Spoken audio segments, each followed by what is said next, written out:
नमस्कार एंड जय हिंद students. Welcome back to my channel. Well students, आपने थंबनेल्स में देख लिया होगा कि बेसिकली इस वीडियो में हम बात करेंगे रे डायग्राम्स की, किसकी? Spherical mirrors.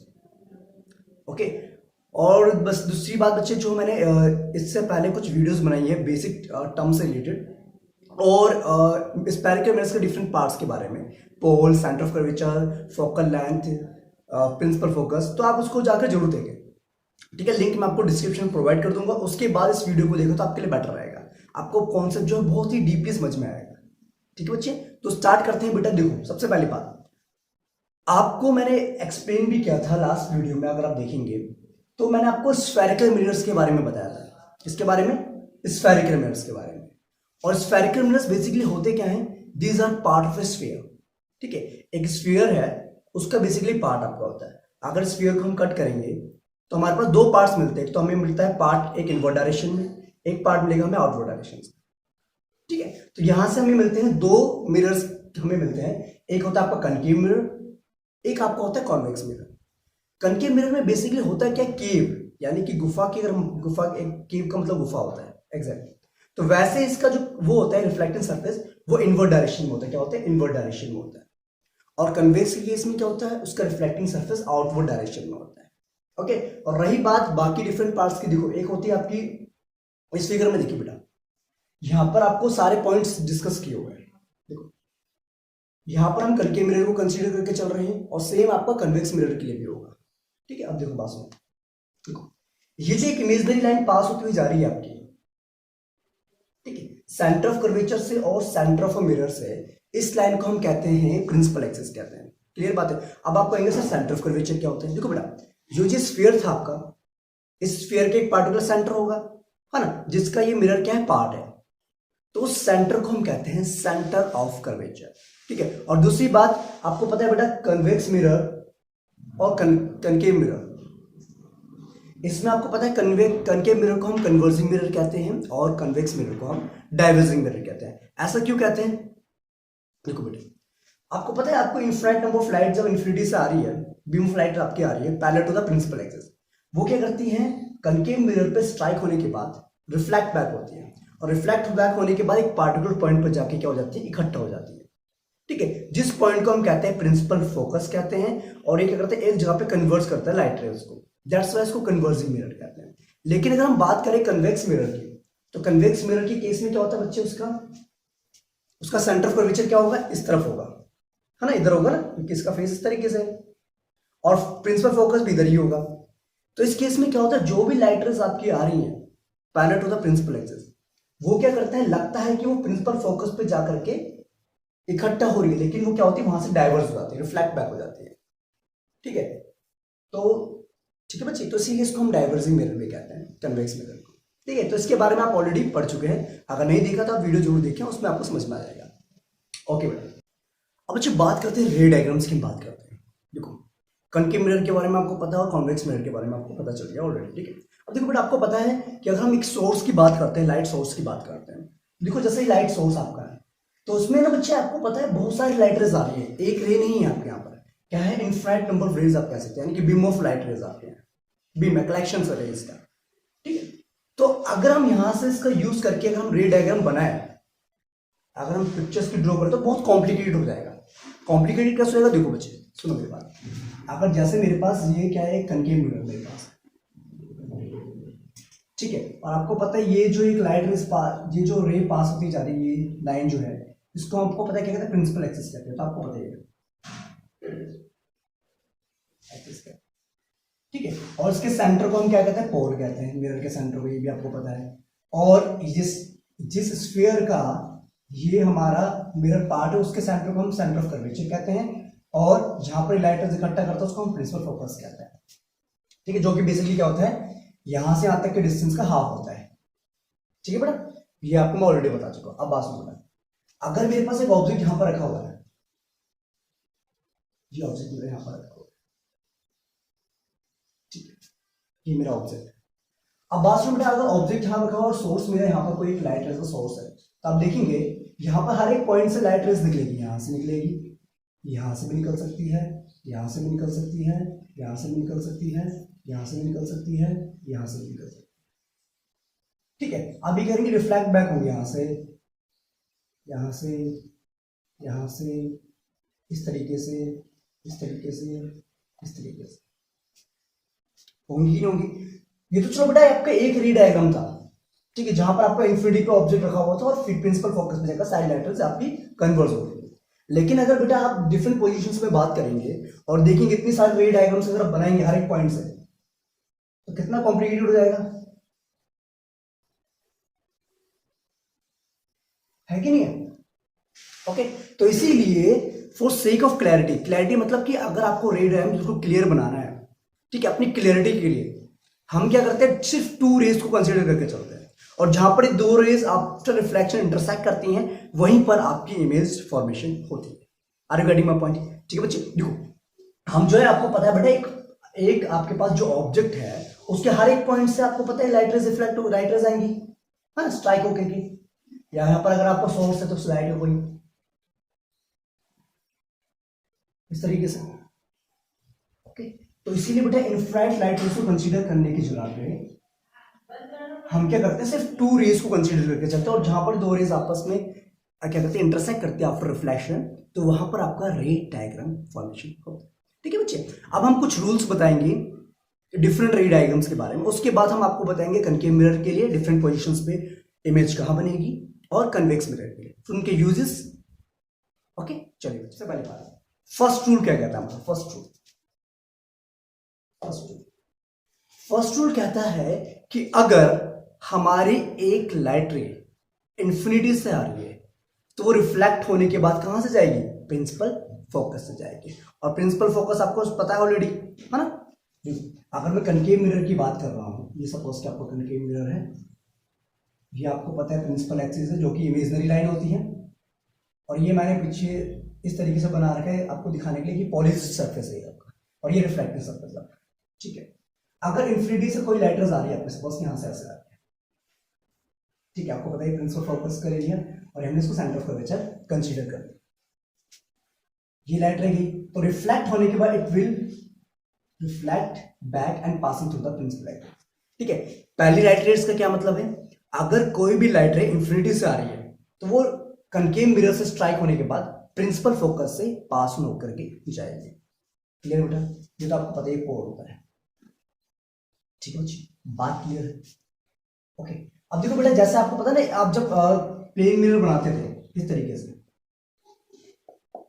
आपको पता है एक इंसिडेंट रे होती थी, ठीक है, उसके बाद एक रिफ्लेक्टर रे होती थी, और इनके बीच में जो परपेंडिकुलर जो हम बनाते थे इस पॉइंट में, उसको हम नॉर्मल रे कहते थे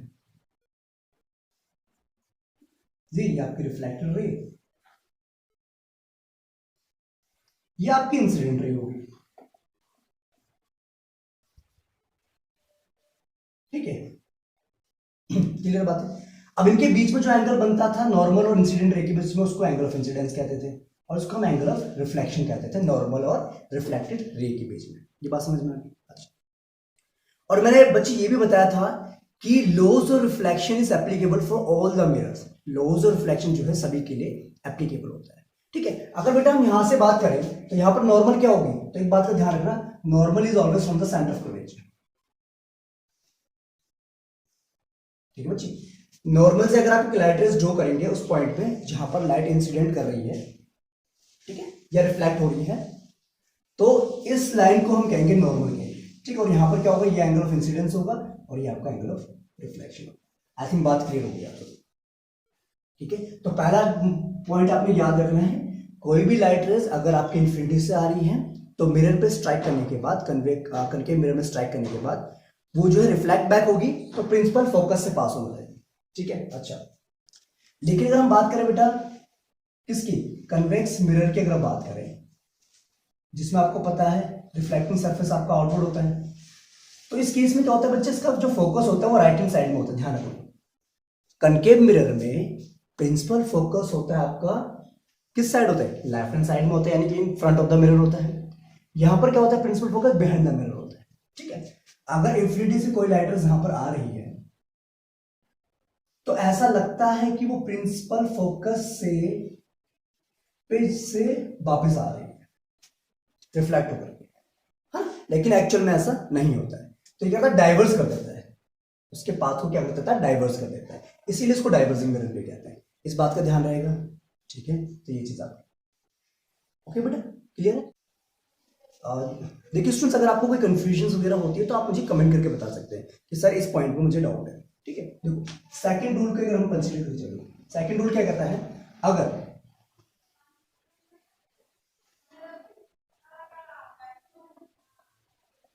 ठीक है, अगर ये इसको प्रिंसिपल फोकस हो गया, ये सेंटर ऑफ कर्वेचर हो गया, ठीक है। ध्यान रखेंगे सेंटर ऑफ कर्वेचर जो यहां से यहां तक की जो लेंथ है बेटा, ये ना, इसको हम रेडियस ऑफ कर्वेचर कहते हैं, और जो बेसिकली क्या होता है, ट्वाइस होता है फोकल लेंथ। इस बात का ध्यान रखेंगे आप, ये फोकल लेंथ है आपके यहां से,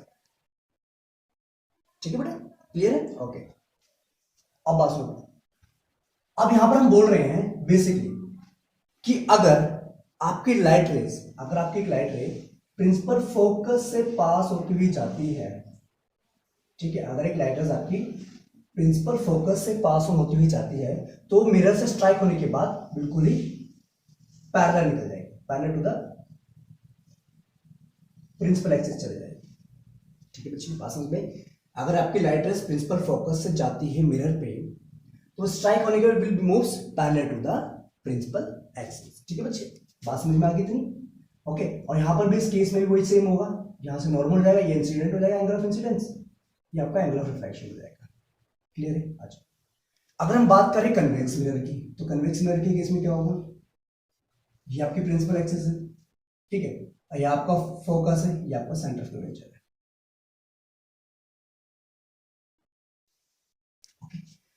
अगर आपको लगे कि भाई सपोज कि कोई भी एक लाइट रे, कोई भी एक लाइट रे ऐसा लगता है कि वो प्रिंसिपल फोकस पे जा रही है,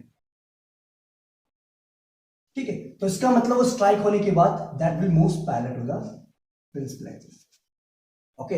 अगर कन्वेक्स मिरर के केस में कोई भी एक लाइट रेज आ रही है और लग रहा है कि वो प्रिंसिपल फोकस पे जा रही है, ठीक है, तो इसका मतलब after reflection that ray will move parallel to the principal axis.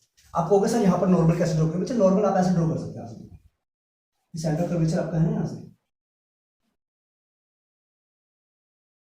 यहां से आप इसको जो है यहां से कंसीडर करके चल सकते हैं इसके अकॉर्डिंग, ठीक है, उसको एक्सटेंड कर देना, ये आपका एंगल ऑफ इंसिडेंस हो जाएगा, ये एंगल ऑफ रिफ्लेक्शन हो जाएगा, ठीक है, बात समझ में आ रही है, समझ में आ रहा है कि नहीं आ रहा, वेरी गुड। थर्ड केस कहता है कि अगर हमारी रे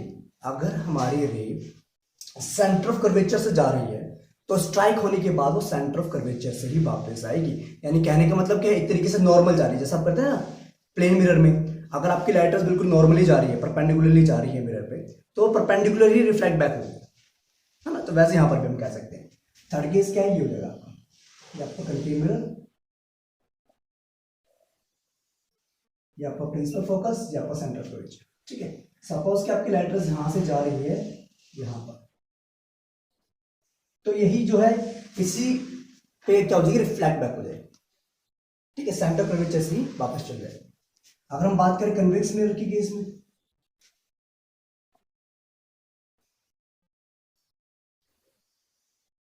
तो उसमें भी क्या होगा, सेम चीज हो गया,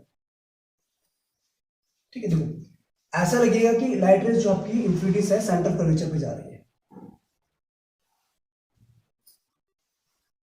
ठीक, कहीं से जो है सेंटर ऑफ कर्वेचर पे जा रही है, तो इस स्ट्राइक होने के बाद वो क्या करेगी, फ्लैट बैक हो जाएगी उसी पोजीशन पे, उसी डायरेक्शन में, क्लियर है, तो आपको कॉन्सेप्ट क्लियर हो गया, डन, ओके। फोर्थ पॉइंट,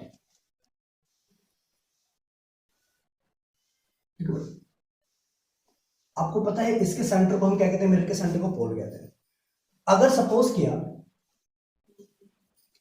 किया कोई भी लाइट रे आपकी पोल पे स्ट्राइक करती है, सेंटर ऑफ द मिरर पे जाती है एक पार्टिकुलर एंगल पे,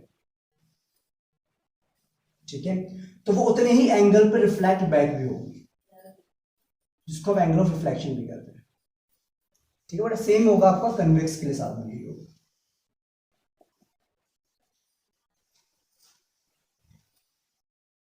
ठीक है। ये आपकी कोई लाइट रे स्ट्राइक करें यहाँ पर, तो स्ट्राइक करने के बाद एक पार्टिकुलर एंगल पे रिफ्लेक्ट बैक हो जाएगा, इसको एंगल ऑफ इंसिडेंस कहेंगे, इसको एंगल ऑफ रिफ्लेक्शन कहेंगे, ठीक है बेटा, आई बात समझ में?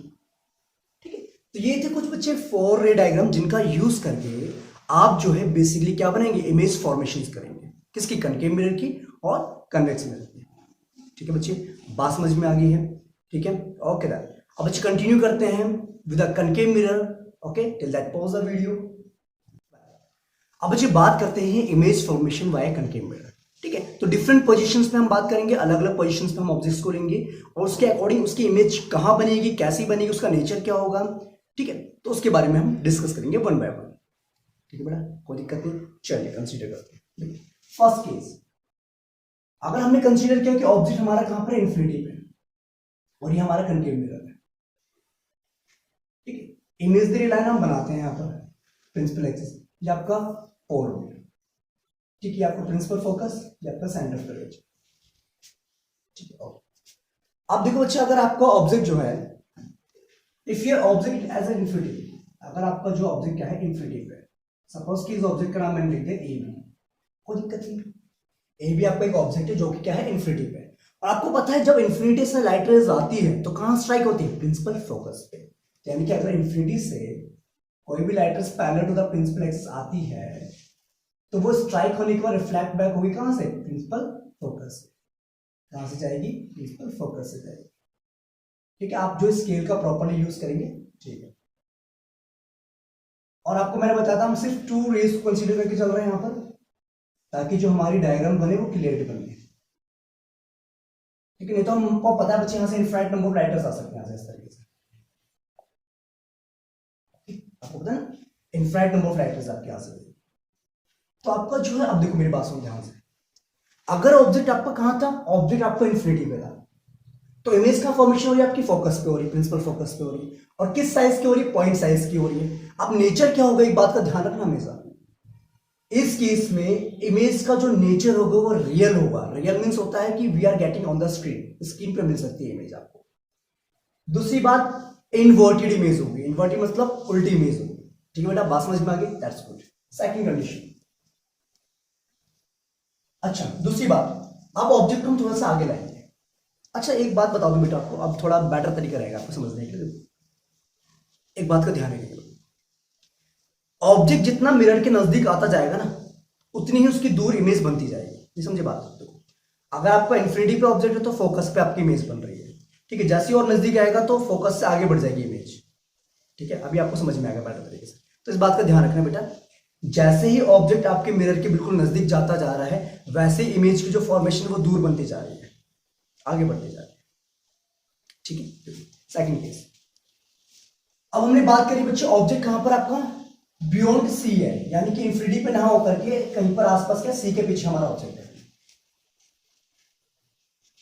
ये हमारा कनकेव मिरर है, ये हमारी लाइट रेज है, ये फोकस हो गया हमारा, ये सेंटर पे हो चुका। अब ऑब्जेक्ट सपोज कि आपको ये रहा, इसको मैंने नाम दे दिया ईपी ऑब्जेक्ट, कोई दिक्कत नहीं, कोई प्रॉब्लम नहीं है। ठीक है, अब बेटे मैंने आपको 4 रेज बताई थी इससे पहले, उन चारों में से आप कोई भी 2 रेज कंसीडर करके चल सकते हैं यहाँ पर। ठीक है, देखो पहला, अगर लाइट रे आपकी यहां से आ रही है parallel to the principal axis, तो ये तो आपको पता है रिफ्लेक्ट होने के बाद प्रिंसिपल फोकस से पास होकर जाएगी। क्लियर?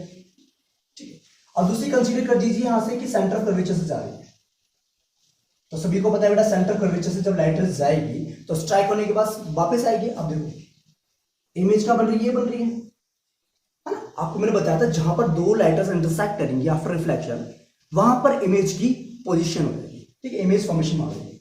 अब ये बन गई आपकी उल्टी इमेज, बी डैश ए डैश। क्लियर बात? देखो ध्यान से, ऑब्जेक्ट अभी इन्फिनिटी पर था, इमेज आपकी फोकस में बन रही थी, ऑब्जेक्ट थोड़ा सा आ गया है तो इमेज आपकी और पीछे और आगे चलेगी। ठीक है, लेकिन इमेज कैसी बन रही है, रियल बन रही है, इन्वर्टेड बन रही है। ठीक है, अब बात सुनो, ऑब्जेक्ट आपका कहां पर था, ऑब्जेक्ट आपका था बियॉन्ड सी था, यानी सेंटर ऑफ कर्वेचर के पीछे था। इमेज का फॉर्मेशन हो रही है between C and F, focus और सेंटर ऑफ कर्वेचर के बीच में इमेज फॉर्मेशन हो रही है। थर्ड कंडीशन, नेचर क्या है इमेज का, रियल है, इन्वर्टेड है। साइज क्या है, साइज आपका डिमिनिश्ड है, छोटा साइज है, ज्यादा बड़ा साइज नहीं, छोटा साइज है आपका। ठीक है, बात समझ में आ गई? Okay, that's good. अब हम थर्ड केस की बात करेंगे, अगर आपका ऑब्जेक्ट होता है सेंटर ऑफ कर्वेचर पे, तब इमेज आपकी कहाँ फॉर्मेशन होगी, कैसी होगी, उसके बारे में बात करें। कंटिन्यू। अब हम थर्ड पोजीशन की बात कर रहे हैं। अगर आपका ऑब्जेक्ट कहां पर है, सेंटर ऑफ कर्वेचर पर। अगर आपका ऑब्जेक्ट सेंटर ऑफ कर्वेचर, ठीक है, तो इमेज कहां फॉर्मेशन होगी,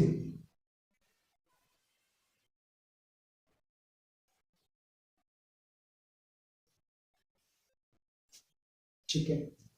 और बच्चे एक रे तो हमने ले ली कि इंफिनिटी सारी फोकस से पास होंगे, एक हम इसको कंसीडर करके चलते हैं यहां से, पोल है, पोल पे एक पार्टिकुलर एंगल पे आ रही है, ठीक है, और यहां से फिर यहां जा रही है। बेटे जब इसको आप स्केल का यूज करके बनाएंगे तो आपको प्रॉपर तरीके से बनेगी।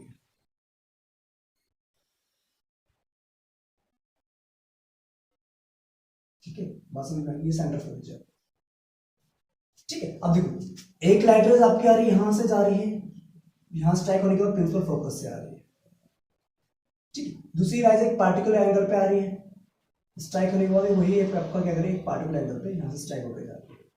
तो इमेज का फॉर्मेशन हो रही है आपकी, इमेज फॉर्मेशन हो रही है आपकी, ये बी डैश, ये आपकी ए डैश। समझ में आ रहा है बेटा, क्लियर है, ठीक है। अब बेटा दो रेज कोई भी कंसीडर करके चल सकते हो, ठीक है। एक तो आपकी यहां से इंफिनिटी से आ रही है जो कि फोकस से जा रही है, एक पार्टिकुलर एंगल बना रही है स्ट्राइक होने के बाद, फिर यहां से स्ट्राइक बैक हो रही है। तो आपकी जो इमेज कहां बन रही है, इमेज आपकी बन रही है सेंटर ऑफ कर्वेचर।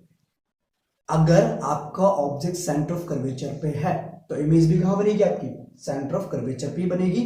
साइज क्या होगा, सेम साइज होगा, नेचर क्या होगा, रियल होगा, लेकिन इन्वर्टेड इमेज, उल्टी इमेज बनेगी। क्लियर बात है, ठीक है बच्चे, समझ में बात आ रही। जैसे हमारा ऑब्जेक्ट बढ़ता जा रहा है आगे, वैसे ही उसकी इमेज भी जो है आगे बढ़ती जा रही है, इस तरफ बढ़ती जा रही है। ओके, अगर बेटा ऑब्जेक्ट को हमने कंसीडर करा सी और एफ के बीच में, बिटवीन सी एंड एफ। अब आपको पता है बेटा अगर सी और एफ में होगी, सी ऑफ एफ के बीच में ऑब्जेक्ट आएगा तो ऑब्वियसली बात है इमेज अब सी से आगे जानी चाहिए, हाँ, जो मैंने आपको कॉन्सेप्ट बताया था। जैसे ऑब्जेक्ट आगे बढ़ता जा रहा है वैसे इमेज भी आपकी इस तरफ जो बढ़ती जा रही है। ओके, अब देखो बेटा यहां से एक लाइटर्स आपने ये कंसीडर करी, यहां से गई, स्ट्राइक होने के बाद फोकस से आई आपकी इस तरीके से, ठीक है।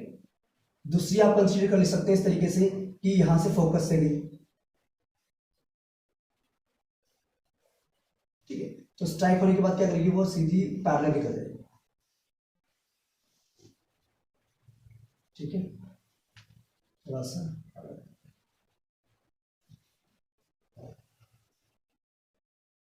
ओके। अब पे डैश हो गया, आपको डैश हो गया। आई बात में देखो एक लाइट रेज जो आपकी है वो मैंने यहां से बनाई कि वो एक इंफिनिटी से आ रही है, स्ट्राइक होने के बाद, रिफ्लेक्ट होने के बाद और प्रिंसिपल फोकस से पास होने। दूसरी लाइट रेज जो प्रिंसिपल फोकस से पास हो रही, स्ट्राइक होने के बाद आपको पता है पैरेलल चले जाते हैं प्रिंसिपल एक्सिस के, और जहां पर ये दोनों लाइट रेज आपस में इंटरसेक्ट करेगी तो उस पॉइंट पर जाकर क्या बनती है, आपकी इमेज फॉर्मेशन होती है। ये बात आपको पता है, ठीक है। अब ध्यान से देखिए बेटा, यहां पर इमेज छोटी सी थी और यहां पर इमेज बन रही थोड़ी बड़ी साइज की बन रही, और इमेज क्या बन रही है, सी के बियॉन्ड बन रही है, पीछे बन रही है, ठीक है। तो क्या होगा देखो, अगर ऑब्जेक्ट आपका कहां होता है, सी और एफ के बीच में है, तो इमेज कहां बनेगी आपकी, image will be found beyond C. Size क्या होगा, लार्ज होगा, ठीक है। साइज क्या होगा आपके तरीके से, एनलार्ज्ड होगा, बड़ा साइज होगा, ठीक है। और उसके बाद अगला केस क्या होगा, नेचर क्या होगा, नेचर होगा रियल होगा लेकिन इन्वर्टेड इमेज बनेगी। आई बात समझ में, क्लियर है। अब हम थोड़ा सा ऑब्जेक्ट को और आगे लेकर जाते हैं। अब ऑब्जेक्ट हमने रख दिया प्रिंसिपल फोकस पे, हमने ऑब्जेक्ट कहां रख दिया, प्रिंसिपल फोकस पे रख दिया, ठीक। इस ऑब्जेक्ट का नाम हमने ए भी रख दिया, ठीक है। अब यहां से अगर आप बच्चे बनाते हैं रेज लाइट रेज, अगर हमको पता है बच्चा सेंटर ऑफ कर्वेचर से कोई लाइट रेज आती है,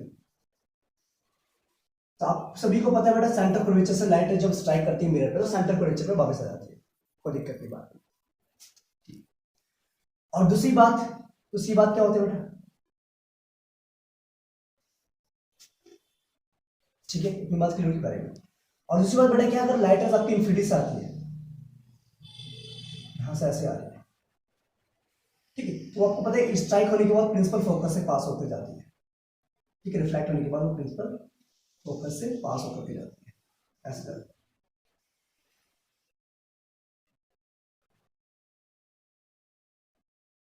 आई बात समझ कि नहीं है, देखो एक लाइट रे हमने ले ली सेंटर ऑफ कर्वेचर से जाती हुई, ठीक है, स्ट्राइक करने के बाद सेंटर ऑफ कर्वेचर से वापस आएगी, एक लाइट रेस हमने कंसीडर कर दिया प्रिंसिपल फोकस, यहाँ से मतलब इन्फिनिटी से जा रही है और स्ट्राइक होने के बाद यानी रिफ्लेक्ट होने के बाद प्रिंसिपल फोकस से आ रही है। देखो ये लाइट रेस जाकर के कहीं इन्फिनिटी पे जाकर के मिलेंगी, ठीक है, तो इसीलिए क्या कहते हैं इसकी जो इमेज फॉर्मेशन होगी वो कहाँ होगी, इन्फिनिटी पे होगी, एनलार्ज साइज होगी, हाईली एनलार्ज होगी, बहुत बड़ा साइज होगा इसका इमेज का, ठीक है। इमेज जो होगी आपकी वो क्या होगी, हाईली एनलार्ज साइज की होगी। क्लियर बात है। देखो ऑब्जेक्ट आपका प्रिंसिपल फोकस पे, इमेज कहां पर बन रही है, आपकी इन्फिनिटी पे बनेगी कहीं पर जाकर के, ठीक है। और साइज क्या होगा इसके बेटा, साइज होगा हाईली एनलार्ज होगा, और नेचर क्या होगा इसका, real and inverted image. Clear बात है, ओके। अब बच्चे लास्ट केस की हम बात करते हैं। अब हमने क्या करा, प्रिंसिपल फोकस से भी हमने आगे ऑब्जेक्ट को कर दिया, यहां पर रख दिया हमने इसको, पोल और फोकस के बीच में हमने इसको रख दिया ऑब्जेक्ट। अब आपकी जो इमेज है वो कहां पर जाकर के फॉर्म होगी, अब जो आपकी इमेज है वो कहां फॉर्म होगी। देखो यहां पर एक काम करते हैं बेटा, अगर हम कंसीडर करके चलते हैं कि इमेज की जो लाइट रेज यहां पर से जा रही है इन्फिनिटी से, स्ट्राइक होने के बाद आप सभी को पता है वो क्या करती है, प्रिंसिपल फोकस से पास होके जाती है, प्रिंसिपल फोकस से पास होके जाती है, ठीक है। और दूसरी बात,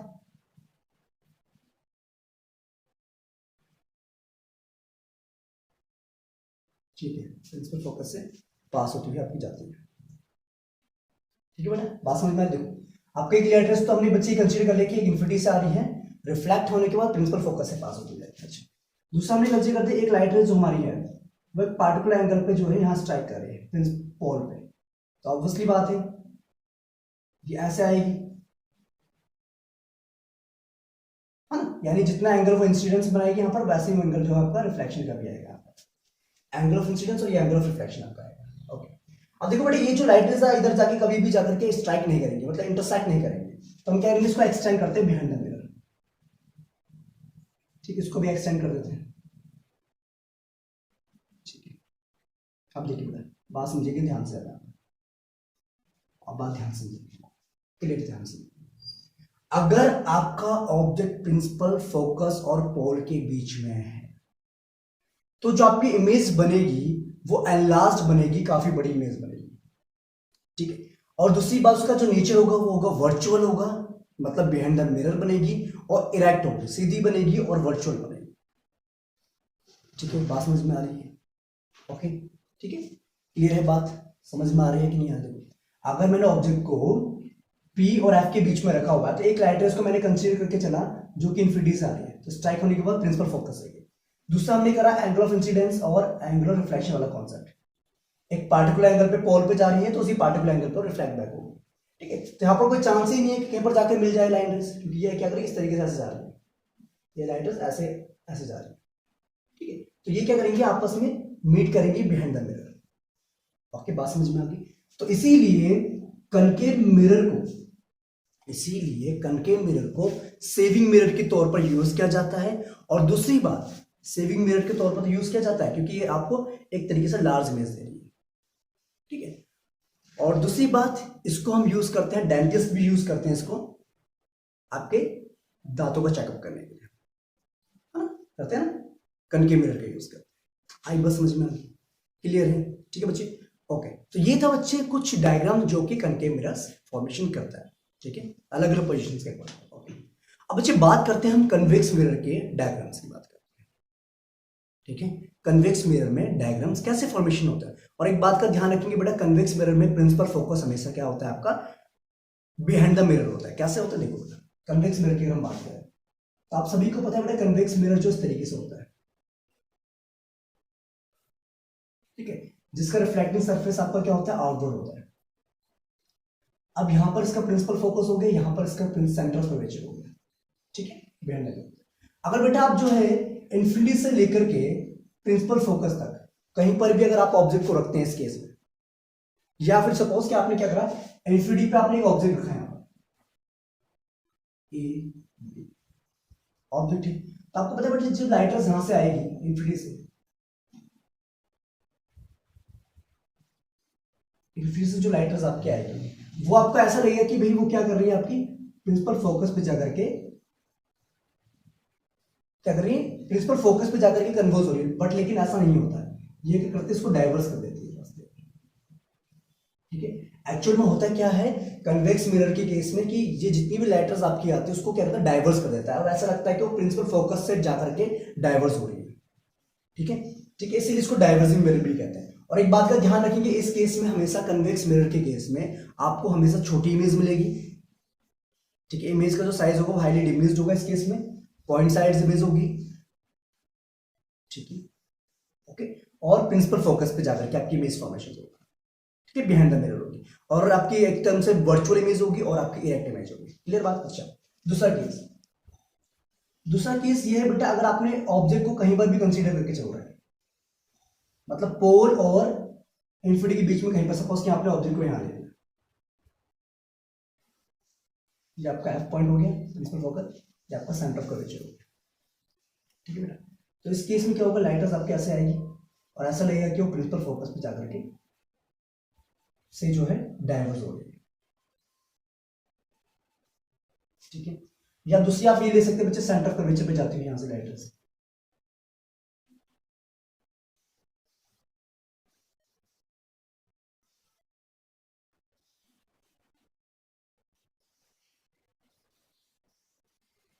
ठीक है, सपोज कि लाइट रेज यहां से जो है सेंटर ऑफ कर्वेचर पे जा रही है, तो आपको पता है सेंटर ऑफ कर्वेचर पे जाने के बाद, स्ट्राइक होने के बाद सेंटर कर्वेचर से वापस आ रही है।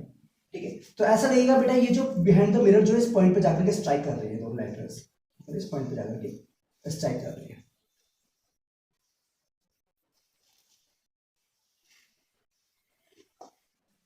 ठीक है, तो जो इमेज आपकी बनेगी वो डिमिनिश्ड साइज की बनेगी, छोटे साइज की बनेगी। ठीक है बच्चे, बात समझ में आ गई? ओके, अगर आपको ऑब्जेक्ट जो है बिटवीन पोल और इन्फिनिटी कहीं पर भी होता है तो इमेज आपकी फॉर्म होगी, क्या कहते हैं, बिहाइंड द मिरर फॉर्मेशन होगी। ठीक है, और पोल और एफ के बीच में आपकी फॉर्मेशन होगी इमेज, और डिमिनिश्ड साइज की होगी, छोटे साइज की होगी, और वर्चुअल होगी और इरेक्ट होगा इसका नेचर। ठीक है बच्चे, ओके, इसी प्रॉपर्टी की वजह से कन्वेक्स मिरर को हम एज अ रियर व्यू के लिए हम मिरर यूज करते हैं व्हीकल्स में। आप देखते हैं ना साइड जो व्यू, साइड में जो मिरर लगे होते हैं, साइड मिरर्स बेसिकली आपके कन्वेक्स मिरर होते हैं। ठीक है, ताकि ट्रैफिक देखने के लिए कितनी व्हीकल्स आपके जो पीछे आ रहे हैं। ओके, बात समझ में आ गई? ठीक है, तो उसमें क्या होता है, छोटे क्या कहते हैं, लार्ज एरिया आप देख सकते हैं स्मॉल साइज में। आपने देखा होगा बेटा, जब मेट्रो में आप जाते हैं तो मेट्रोज में या जो शॉपिंग मॉल्स वगैरह होते हैं उसमें बड़े बड़े मिरर्स लगे होते हैं, कन्वेक्स मिरर, हाँ, एज अ सिक्योरिटी मिरर्स की तरह हम इसको यूज करते हैं। आई थिंक आपको क्लियर हो गया कॉन्सेप्ट? ठीक है बेटा, ओके, आई थिंक वीडियो थोड़ी सी लेंथी होगी, कोई बात नहीं, आपको समझ में आ गया तो अच्छी बात है। अगर बेटा आपको समझ में नहीं आता है तो आप मुझे कमेंट करके जरूर बता सकते हैं। ठीक है बेटा, ओके, तो ये था बच्चे कुछ डायग्राम्स के बारे में, कन्वेक्स मिरर और कनकेव मिरर के बारे में। तो बच्चे मिलेंगे हम नेक्स्ट वीडियो में, जिसमें हम बात करेंगे मैग्निफिकेशन के बारे में। टिल दैट, जय हिंद, टेक केयर।